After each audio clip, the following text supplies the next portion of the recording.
And most of your stress is because you're thinking about too many things at once. In fact, when people don't do things, it's not because they can't. It's not even because they don't want to. It's because of the way they are focusing on what I call chunking things. When people don't follow through, here's what they do. I'll give you an example. Who here believes exercise is very important, but you don't exercise regularly? Let me see a show of hands. Raise your hand. More hands than most of us want to raise our hand, right? Now, who here really focuses, or I should say exercises regularly? Raise your hand. Regularly. Okay, great. Who here does not exercise regularly even though you believe it's important? Just be truthful. Okay, great. So let's see what the difference is here. A person who does not exercise regularly, I want you to raise your hand and I want you to tell me why you don't exercise regularly. Be truthful. Okay? Yes, sir. I don't have the time. Now, is that true? He even knows it's not true. He's going to answer you first. No. But it feels like he doesn't have the time because time is emotion. And he's got so many other things he is focused on getting results in that adding this to the list seems like a lot, right? And the other things are very important to him, like his business. I don't have the time. He has the time. What's the real reason he doesn't do it? Because of the way he thinks about exercise. When he focuses on what it would take to exercise, he does it very differently than someone who follows through. When you think about exercising, what's involved? At the moment, about mile 14 is another marathon. Quite painful. Okay, he starts thinking about, I got to get to mile 14 of the London Marathon, and that even the thought of trying to get to the 14th mile, much less the 25th mile, is like beyond my imagination right now. So he is what I call over-chunked. He's not thinking about what he wants, he's thinking about what's painful. You just saw a perfect example. He's not even thinking about victory or succeeding. So the chance of him following through on something that he associates major pain to, when he can do something else right now he can feel competent or successful at, his chances of following through are very limited. How many will follow that? Say I. His focus is on failure. His focus is on pain. That's why he isn't following through. Okay? He's also focused on the 14th mile of a marathon rather than today's workout. Which one seems more daunting to you? So when you think of what it, and here's also what he's thinking about. He's thinking about the process, not the outcome or result he wants. And when you think about what it's going to take to do something, usually it takes a lot and you're not going to want to do it. So he's overchunked himself. He's trying to eat the whale whole without taking any smaller bites. And it seems too big for him, so he says, well, I'll do it when? Later. As my Australian friends would say, later. Right? And of course, the problem with doing it tomorrow is when you get to tomorrow, tomorrow is today, and tomorrow never comes. So, and you keep promising yourself. By the way, what does this do to you emotionally when you keep breaking your own promises with yourself? Or you keep failing to do things that you know are important? Does it increase your level of certainty and confidence? No. What it does is it erodes it. And when you erode confidence in one area, believe it or not, it affects the other areas too.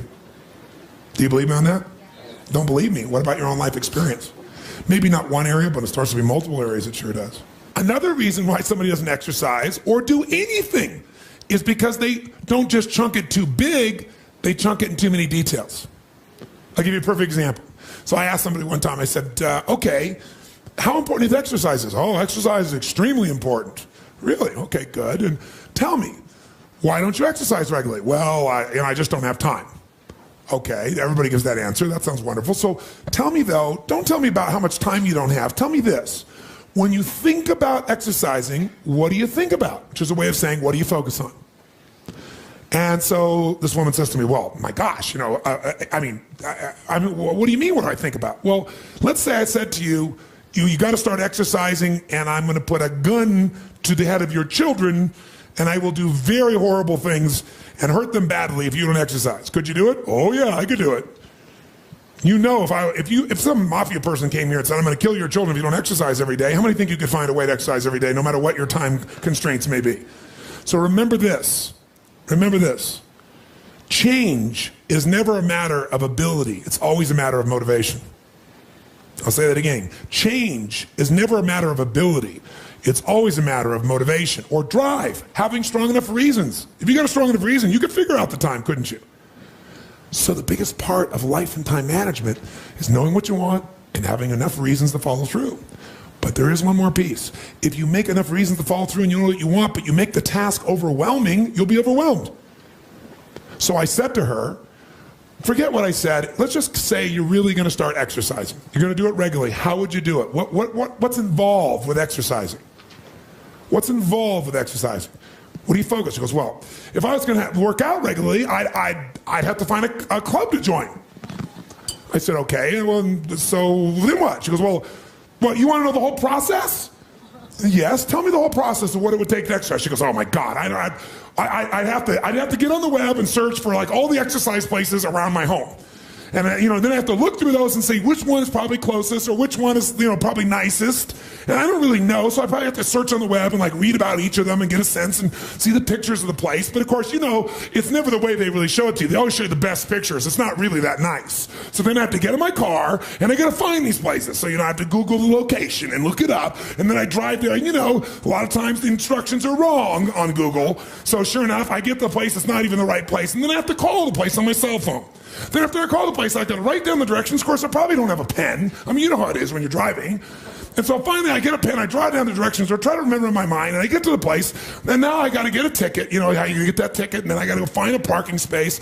And then I find the parking space, and what do I got to do? Now I got to go into this place. And when you go in the place, you can't just go look around. They want to escort you, don't they? Some salesperson wants to escort me, so I got to go with the salesperson. They walk me around, they show me the locker room, and they show me this, and they show me that, and they show me all the stuff. And then let's say I want to even buy it here. I can't just give my credit card. They want me to fill out a little application. Like I'm 2 years old again. I'm in high school. Oh, come on, give me a break. And then I fill out the application, and I got to pay them, and then they want to sell me a 10 million year membership, and I just want to try this for 6 months. And then after all that, then they want to take a picture that looks worse when you take it than your driver's license.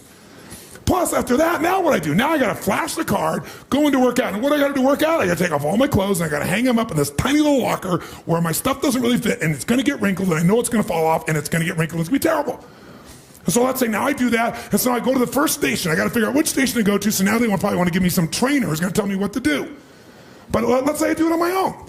I go to the first station, somebody's sitting, some sweaty, smelly person who gets up and they got sweat all over. So now I got to take my towel and I got to wipe it all off. And then I got to adjust the weight. And then I don't know what the right weight is. I got to adjust it again and get the hassle, figure out how to adjust it. And then I finally do my exercise and then I got to wipe the thing off. And then I got to find the second station and maybe there's somebody there. Maybe it's all sweaty and I don't know the numbers. And after I do all these ones, station after station after station after station, now I got to go to the locker room and take off my sweaty clothes, which I'm going to put in a bag, which I know is going to stink up my car.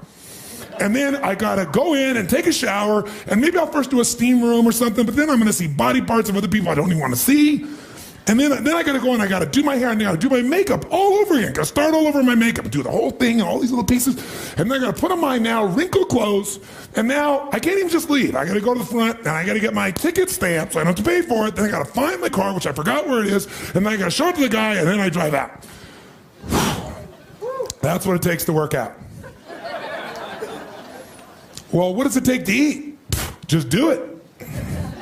What do you mean just do it? Well, I don't know. What kind you want? Italian. Okay, I know 12 places. Let's go. Well, what do you mean? See, eating is one chunk. Exercising is 3,229. Where every little step of what I got to do, I think about all the consequences and the elements and the pieces. And that's why they don't do it. They're over-chunked. What you focus on, you feel. What you feel, you are moved to somehow actuate. Change your question, change your life. When it comes to planning your life, I want to get you to learn to ask 3 questions now.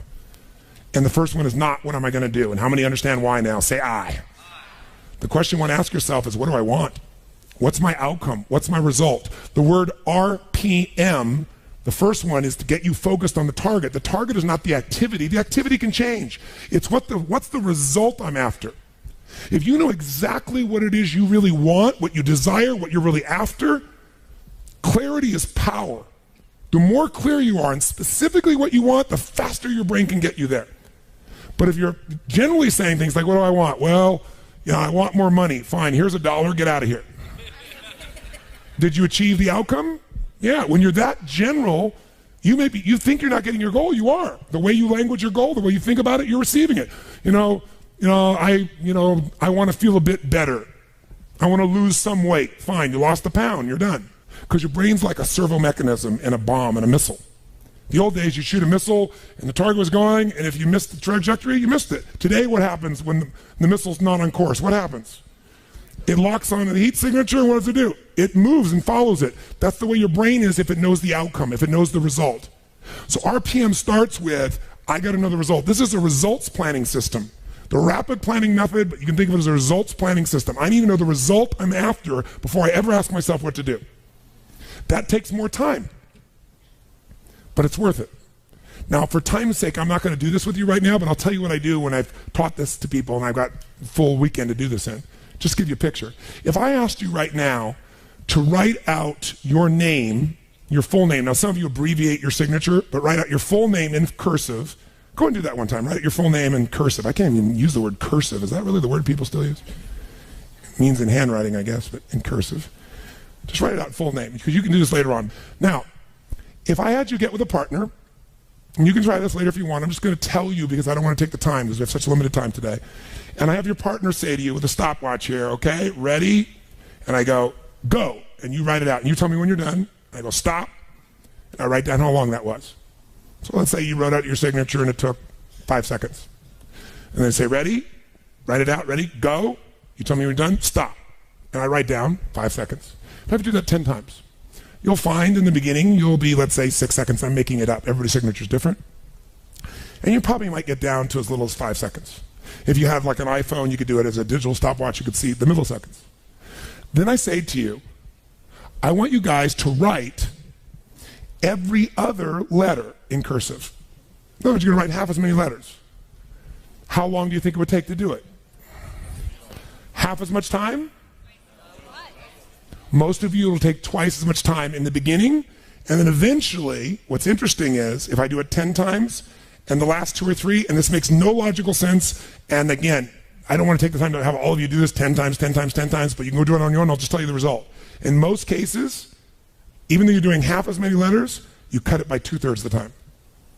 There's something happens when you break an old pattern and you do it fresh. Your brain over the years has learned ways to move more rapidly since when you did your original signature, and you'll do it in 1/3 the amount of time. It'll take twice as much at first, and then it'll cost you 1/3 amount of time. Now let me tell you why I'm telling you this. The system I'm calling the rapid planning method, by the time I show it to you, you're going to go, this takes more time than just making my to-do list. It will win. When will it take more time? When? Initially. But once you get it in your nervous system, it'll take you less time because your brain will be thinking in outcomes and not activities. And when you think in terms of outcomes and not activities, pretty soon, some of the activities in your list you don't even need to do to get the outcome. You find a better way to get the outcome quicker. Now, how do you do that?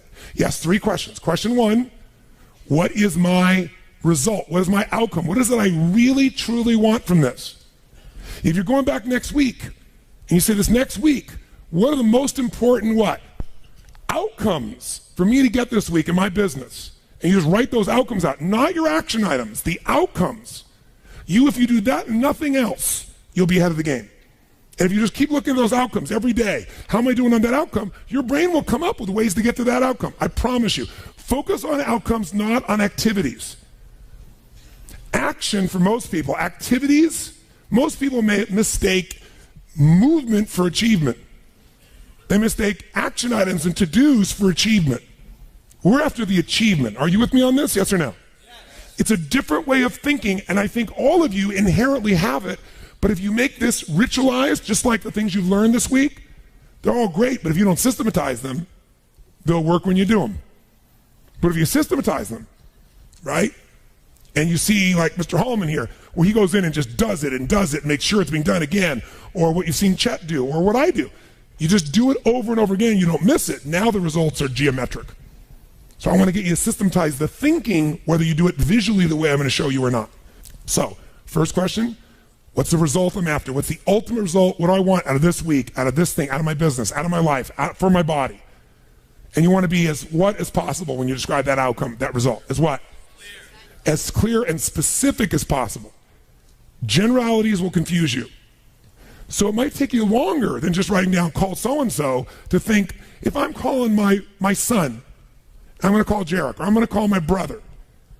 This is what goes through my head before I call him, always. What's my outcome? Because I don't want to just call him. I want Jarek to feel loved by his dad. Or I'm thinking about what's my outcome. I've got to talk to him about this thing that's out there. I've got to make sure I get through to him on this because I want to guide him and move him in this direction. That's what I want to be as his father. I don't want to just chit chat. I can do that too. So if you think before every phone call, before every time you're planning your day, and you think before you have any meeting, what do you think the first thing I ask of anyone when we sit down in a meeting is? Okay, what are your outcomes? What are the outcomes for this meeting? First thing I want to know, because if I know the outcomes, guess what? A lot of meetings, they're done pretty quick. Because if I know the outcome, you don't have to go through all the activities to sell me on it. Just, that's your outcome? How do you want to do it? Sounds good to me. Rock. That's how you make a meeting productive. I know a meeting's productive not by the hours or time. Sometimes it takes longer to the outcome than you want, but I'm going to get the outcome. That's, by the way, what you see with me on stage. That's why my times vary. It's based on an outcome. I'm going to get that outcome. I don't give a damn whether it's the right time or not. I want to do it in that time, but I must deliver the outcome. How many get that? And by the way, how many like to have your company focused on outcomes, results, and not activities? Say I. People say all the time, well, did you get that done? Well, I left them an email. I left them a voicemail. I've sent them 3 emails. How many times have you heard that? When that happens with me, I'm like, but I don't show it. I just like, really? Wow, that's fascinating. We'll explain about our culture. It's about getting the result. So I can help you if you can't figure another way to do it, but there may be 12 other things we might want to do. Maybe they don't have the answer. Maybe somebody else can give us the answer. The outcome was to get this information, not to leave an email or 12 or 3 voicemails. That will not do any of us any good. How many follow? Now, whether you get the outcome or not, whether you get that result, will be based first, do you have clarity?